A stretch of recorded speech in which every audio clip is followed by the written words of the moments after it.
Os destaques da semana entre os julgamentos do plenário do Supremo Tribunal Federal, você confere aqui na TV Justiça. É a última edição do Plenárias de 2019 que está começando agora.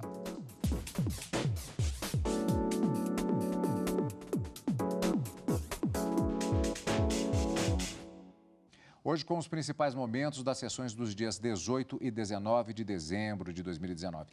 Karina, portanto, na verdade, é a última semana do ano judiciário de 2019. Os trabalhos do plenário retornam em fevereiro de 2020. Uma semana marcada por muitos julgamentos que aconteceram, tanto na quarta como na quinta-feira, na verdade, porque na quinta tivemos as chamadas listas dos ministros, mas na quarta-feira uma pauta que foi cumprida praticamente toda, só ficou faltando um processo que foi aquele das audiências de custódia, que é um processo um pouquinho mais de peso, um voto mais alentado que deverá ser apresentado pelo ministro relator Edson Fachin, mas todo o restante da pauta com julgamentos importantes, marcando, portanto, esta última semana de trabalhos do plenário do STF. Nessa penúltima semana que nós tivemos o início do julgamento dessas audiências de custódia e também do caso da criminalização do não pagamento intencional do ICMS, eram promessas para a continuidade de julgamento nessa semana, mas realmente as audiências de custódia questionando sobre o alcance da decisão do Supremo acerca não só das prisões em flagrante delito para a realização dessas audiências de custódia, como também para outras prisões, como alega a Defensoria Pública do Estado do Rio de Janeiro, esse tema fica para o ano que vem, como disse o ministro Dias Toffoli, mas em relação ao ICMS, na quarta-feira, os ministros concluíram o julgamento num recurso em habeas corpus, em que ficava faltando apenas o voto do ministro Dias Toffoli, que acabou, de uma certa forma, engrossando uma maioria que já havia sido formada no sentido de definir que a ação penal deve prosseguir justamente para evidenciar qual é o tipo de devedor que se está presente naquela situação de inadimplemento. O devedor eventual, que não é sempre que deixa de pagar esse ICMS, mas por uma circunstância justificável, ou se é aquele devedor contumaz, que deixa de pagar intencionalmente como uma própria estratégia dentro do mercado competitivo. Então, esse julgamento, que já era uma promessa para o término nessa última semana no plenário do Supremo Tribunal Federal, foi concluído na quarta-feira e, como você disse, outros vários temas foram julgados também, dentre eles, na sessão extraordinária da quinta-feira pela manhã, os ministros julgaram uma série de listas e muitas ações diretas de inconstitucionalidade, incluindo ações que tratavam da alegação de inconstitucionalidade de dispositivos da Lei de Falência de 2005, a chamada nova Lei de Falência, e também outros casos bastante interessantes também. Mas dentro dessas duas últimas sessões plenárias que nós tivemos nessa última semana de 2019, encerrando os julgamentos aqui no plenário do Supremo Tribunal Federal, sem dúvida alguma, o julgamento da criminalização do não pagamento intencional do ICMS chamou bastante atenção, mas também a retomada de uma discussão envolvendo a modulação dos efeitos da decisão do Supremo Tribunal Federal em sede de recurso extraordinário repetitivo e com repercussão geral. Quando não se tem declaração de inconstitucionalidade, os ministros acabaram definindo que a maioria absoluta dos ministros, com 6 votos, podem modular os efeitos dessa decisão. O que antes era aplicada a mesma regra que se é aplicada do quórum de 2/3, ou seja, 8 votos necessários para a declaração de inconstitucionalidade em ações de controle concentrado e até mesmo para a edição de súmulas vinculantes. Antes, os ministros aplicavam esse quórum de 2/3, tomando por analogia o que previsto na lei dessas ações diretas de inconstitucionalidade, ADC e ADO. Agora, os ministros definiram no plenário que nesses recursos extraordinários, quando não se tem declaração de inconstitucionalidade, é possível modular apenas com 6 votos favoráveis a essa modulação no plenário do Supremo. Eu acho que esses são os 2 pontos principais para a gente destacar nessas 2 últimas sessões plenárias do Supremo Tribunal Federal. E temos também, na última sessão, sempre é esperado isso, o discurso que é feito normalmente pelo presidente da Corte, com os dados relativos, que aí já sai da questão jurisdicional, dos julgamentos propriamente ditos, mas normalmente há essa expectativa sobre os números relativos ao ano que se passa, e temos ainda também nessa edição de hoje do nosso Plenárias a expectativa com relação à pauta do primeiro semestre de 2020. Tudo isso a gente vai ver na nossa edição de hoje. Primeiro, vamos, como sempre, começar com a sessão plenária da quarta-feira. O plenário do Supremo Tribunal Federal discutiu na semana passada, não está errado, é isso mesmo, se é possível punir criminalmente quem deixa de recolher o ICMS. A discussão que começou antes e que foi encerrada esta semana, já no final do ano de 2019. Vamos ver como foi aquela etapa, semana passada, aquela etapa do julgamento, que retornou, como eu já disse, esta semana para a conclusão. Daqui a pouquinho a gente volta também com uma reportagem a respeito da conclusão desse julgamento. Primeiro, vamos para a semana, ao início do julgamento, na semana anterior. O julgamento já tem maioria para definir que o contribuinte que declara o ICMS, mas não paga o imposto ao fisco, pode responder à ação penal e ser condenado por isso. Os 6 ministros que votaram a favor de criminalizar a conduta alegam que a sonegação traz prejuízos para o país. Ainda definiram que é necessário comprovar o chamado dolo, ou seja, que houve intenção do contribuinte em não pagar o imposto. Aqui o perigo é da indiferença, porque está introjetada na cultura do povo essa possibilidade de sonegar como se isso não fosse tão grave quanto a corrupção. Aliás, foi, inclusive, uma avaliação do legislador, porque as penas são completamente diferentes. As penas para a corrupção de 2 a 12, as penas para a sonegação aqui de 6 meses a 1 ano. A cobrança do ICMS do consumidor final e a posterior omissão de recolhimento dos valores cobrados aos cofres públicos pelo sujeito passivo da obrigação tributária implica, efetivamente, no meu modo de entender, a apropriação de valores de terceiros. O recurso julgado na Corte é de um casal de empresários de Santa Catarina. Eles declararam imposto, mas não recolheram. O Ministério Público denunciou os sócios por apropriação indébita. A defesa pede o trancamento da ação penal e alega que os clientes têm apenas uma dívida. E esse foi o entendimento dos ministros que votaram até o momento contra a criminalização. Aqueles que já se submeteram a uma execução fiscal sabem o quanto este procedimento é um procedimento realmente expedito e de difícil defesa, tendo em conta esse instrumental muito eficaz que a Fazenda tem para cobrar os seus débitos. Não cabe, no caso, um discurso simplesmente moral a partir da sonegação, não cabe, no caso, um discurso estatístico. O julgamento foi suspenso após o ministro Dias Toffoli pedir vista. Só para esclarecer, portanto, nós vimos agora uma reportagem referente à etapa anterior desse julgamento. Em que momento havíamos parado em relação a essa questão do ICMS?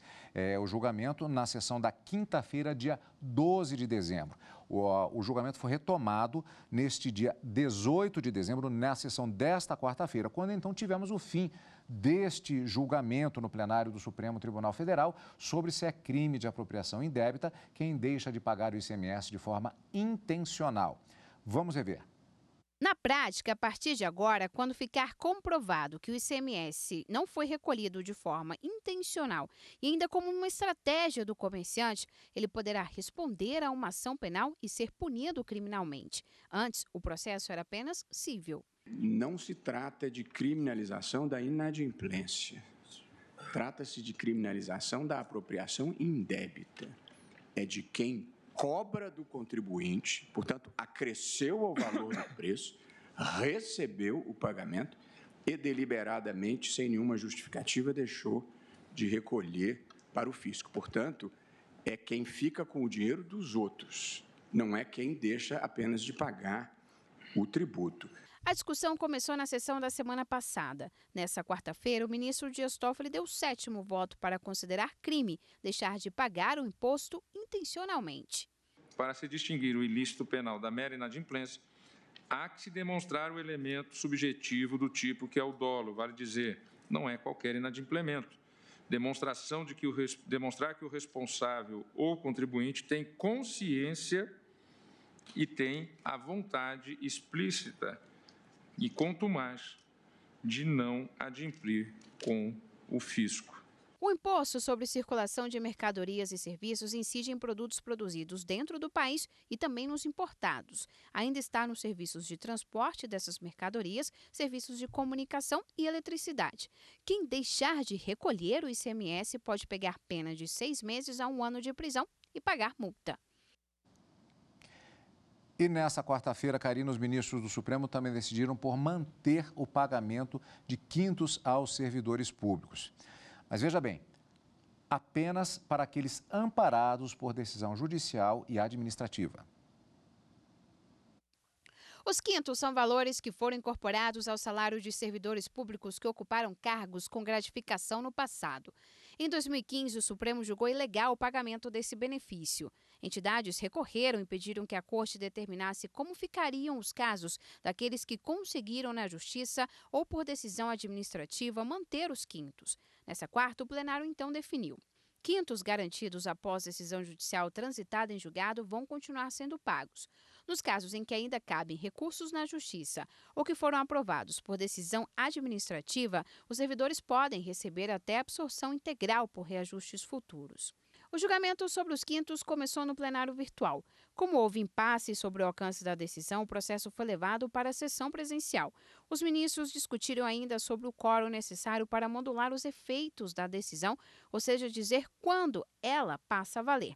Ficou definido que, no caso de recursos extraordinários repetitivos, com repercussão geral e sem declaração de inconstitucionalidade, é suficiente a maioria absoluta, bastando 6 votos favoráveis para a modulação. Karina, você fez uma referência no início do programa a relação a uma modulação de efeitos que, de certa maneira, ela é tão até mais importante, de certa forma, do que a questão que estava prestes a ser decidida. Exatamente. Foi exatamente nesse processo dos quintos. Aliás, aqui, teve gente até que me perguntou, não tem nada a ver com os quintos constitucionais previstos na nossa Carta Magna. Não mesmo, Cadu. Aqui, esses quintos, nós estamos falando de gratificações que são inseridas na remuneração dos servidores a cada 5 anos e dentro de um determinado lapso temporal. E foram sobre esses quintos, no recurso extraordinário, o Supremo disse que eles eram indevidos pela União por falta de previsão legal. E contra essa decisão vieram embargos de declaração, justamente questionando como é que ficariam aquelas outras decisões, aqueles outros quintos que tinham sido incorporados ao patrimônio dos servidores, seja por decisão judicial já transitada em julgado ou por decisão judicial que é ainda passível de discussão no judiciário, que ainda não transitou, e das decisões administrativas. E para determinar esse ponto, os ministros precisavam, então, modular os efeitos da decisão. Por quê? Num primeiro momento, o Supremo disse, não há previsão legal para pagamento desses quintos antes da emenda constitucional, então deve cessar o pagamento deles de forma imediata. Mas e aqueles que ganharam judicialmente e a decisão judicial já transitou em julgado para incorporar esses quintos ao seu patrimônio? Essa decisão do Supremo, a princípio, feriria a coisa julgada, que também é matéria constitucional. Então, para modular os efeitos e dizer quando é que essa decisão deve ser aplicada ou não, os ministros, a princípio, levavam em consideração o quórum de 2/3, que é o mesmo quórum previsto na legislação para as ações de controle concentrado de constitucionalidade para aprovação de súmula vinculante.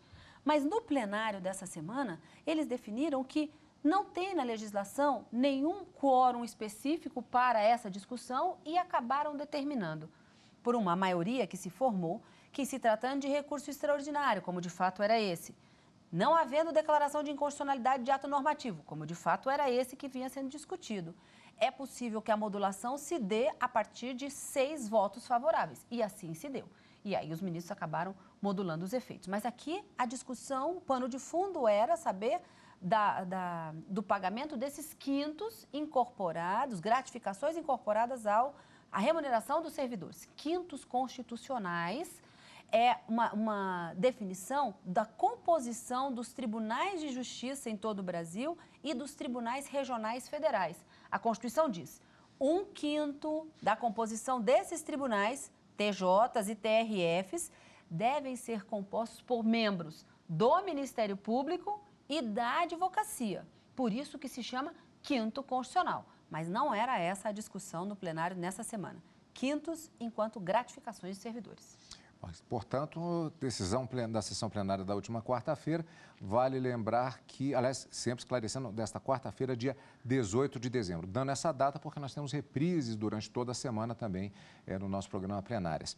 Agora também, nesta quarta-feira, no mesmo dia, os ministros do Supremo também decidiram que norma que exige regularidade fiscal e trabalhista para times para participação de campeonatos de futebol é inconstitucional. Nós vamos conferir isso no próximo bloco.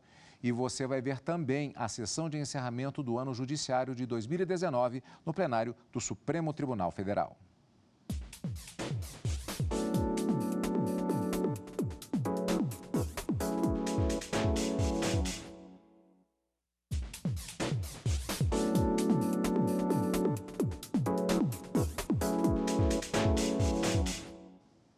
Estamos de volta com o Plenárias, com os principais momentos das sessões da última sessão de trabalhos do plenário do Supremo Tribunal Federal em 2019. Por decisão do Supremo Tribunal Federal, o Estatuto do Torcedor sofreu alteração importante nesta quarta-feira, dia 18 de dezembro. Os ministros declararam a inconstitucionalidade de dispositivo que impedia a participação de times de futebol em campeonatos, caso não cumprissem obrigações trabalhistas e fiscais. Os artigos declarados inconstitucionais por unanimidade foram incluídos no Estatuto do Torcedor em 2015. Eles determinavam que os clubes deveriam apresentar certidão negativa de débitos federais, comprovante de pagamento aos atletas e situação regular junto ao fundo de garantia. Caso não cumprissem as obrigações, ficariam impedidos de disputar os torneios.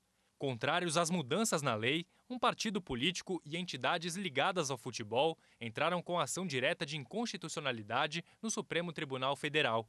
O relator do processo, o ministro Alexandre de Moraes, havia concedido uma liminar em 2017, aceitando parte dos pedidos feitos na ação, para suspender os artigos presentes no Estatuto do Torcedor.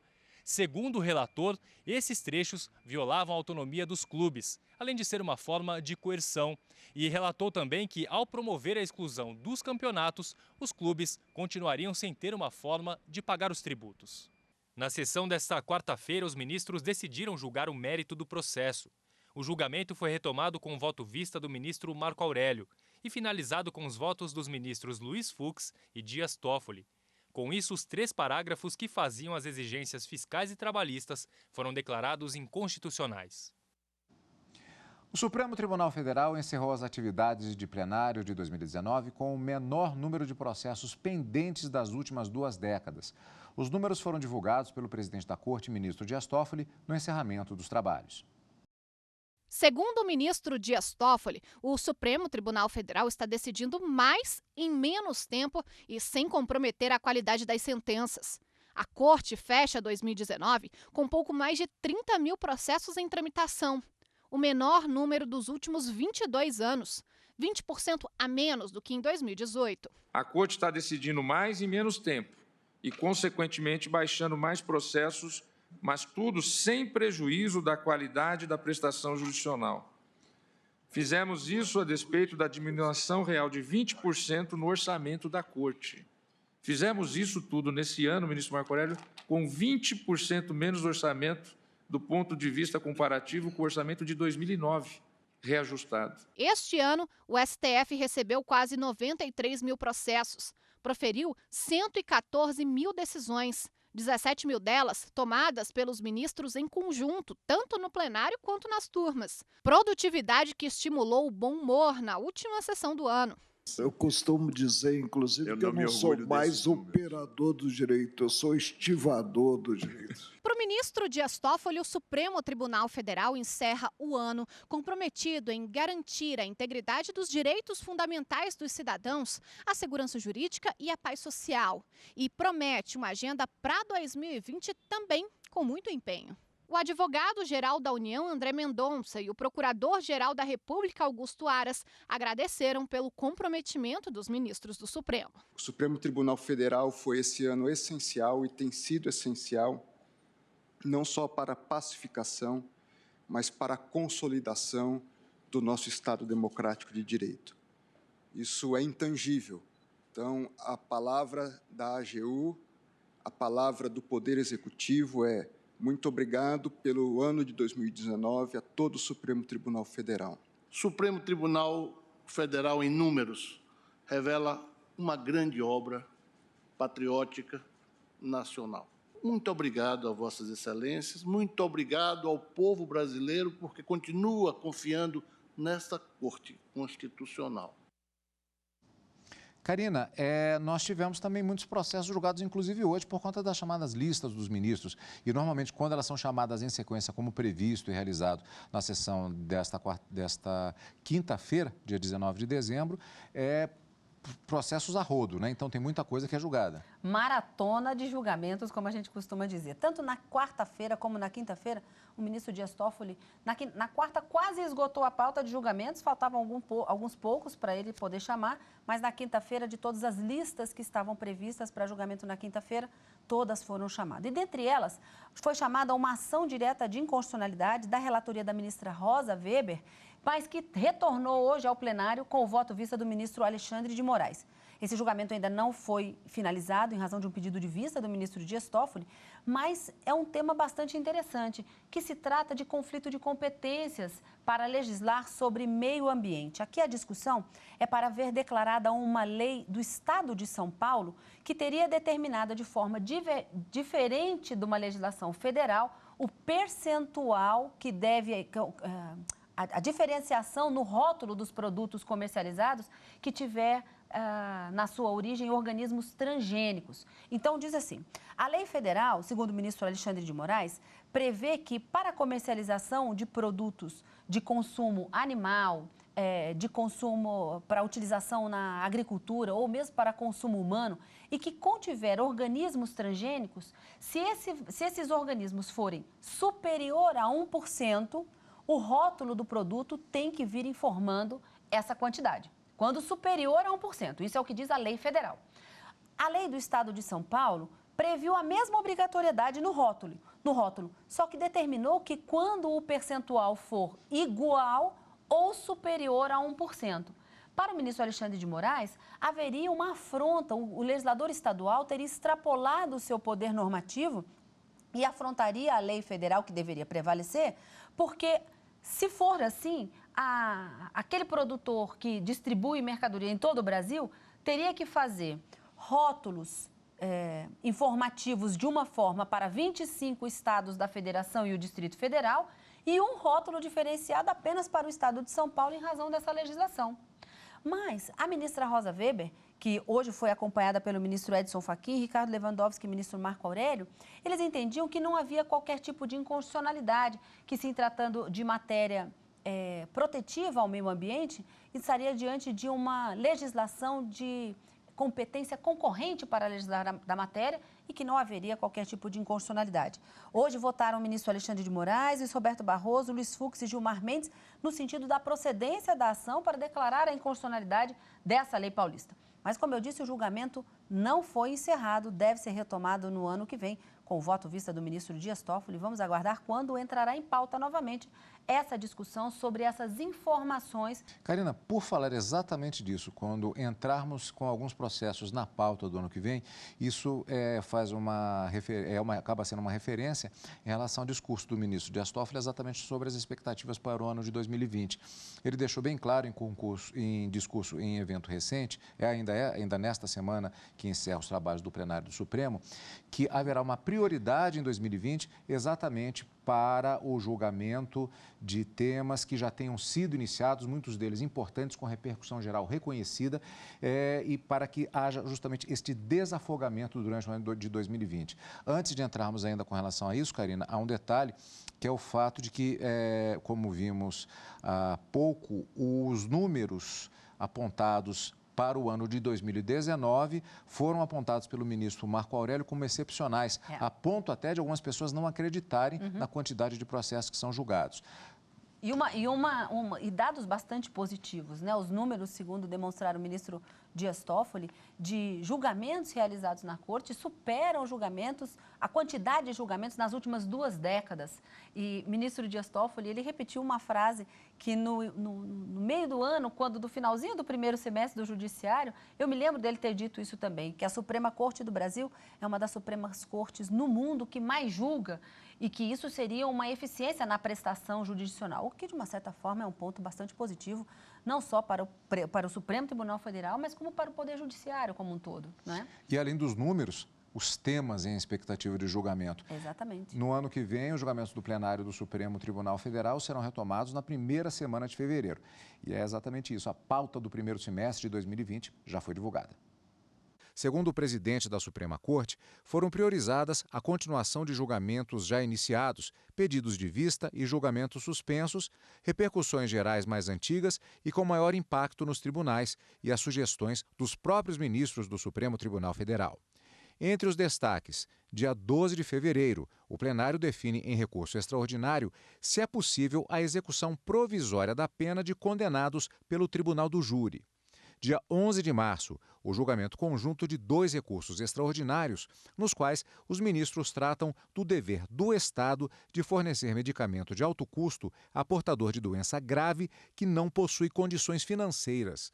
No mesmo dia, previsto o debate sobre inconstitucionalidade de impedimento temporário de doação de sangue por homens que tenham relações sexuais com outros homens.